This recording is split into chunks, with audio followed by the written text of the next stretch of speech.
दिल्ली के अंदर उत्तर प्रदेश सरकार की भी लैंड थी। सिंचाई विभाग की बड़ी लैंड है, हजारों एकड़ लैंड है, और अचानक आम आदमी पार्टी की सरकार बनी।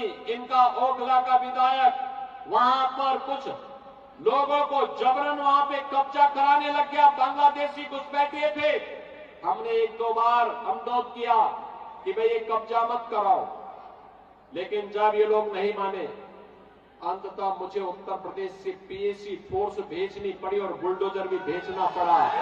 उन सबको जाना पड़ा। अपनी जमीन को वापस कब्जा लिया। मैंने कहा दिल्ली